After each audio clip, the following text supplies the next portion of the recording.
How do we really know when something is right or wrong? Mom, how do I really know what I'm doing is a sin? That's a good question. What is sin, and are all sins the same? We've been talking about freedom not as license, not as the ability to do whatever we want, but rather as the gift to live in God's goodness, to live according to God's law and in the light of His love for us. Yet one of the consequences of the freedom that God gives us is our ability to reject Him, to reject His moral law, to live according to our own choices and our own devices. We see that already in the book of Genesis, at the beginning of the Bible, when Adam and Eve reject God, throw Him off, and want to be their own gods. We label that rejection, we define that refusal as sin. The church fathers say that sin is the misuse of the powers and gifts that God has given us. That's a great definition because it points to the fact that even those who sin think they're choosing good and are using gifts that God has given them, but simply not for the right purpose.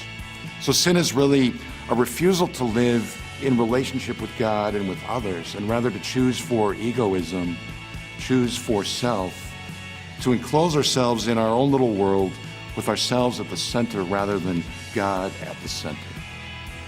There's a gradation of sin, isn't there? Not all sins are equal. In the Catholic Church, we define that difference as the difference between mortal and venial sins. Mortal, which means deadly, is a sin that is so grave that it severs our relationship with God. And therefore, to get back into right relationship with God, we need to go to confession. We need to confess that sin and experience the healing power of His forgiveness and grace. Some examples would be adultery or murder. As Catholics, we still say that missing Sunday Mass consistently will gradually diminish and even kill that life of grace within us. Venial sins are sins of less importance. They're still sinful, but they don't sever that relationship with God. Telling a white lie or cheating on a test, perhaps, are examples of venial sins. The whole point of the Christian life is to move from egoism and self into an ever fuller relationship with God and with others.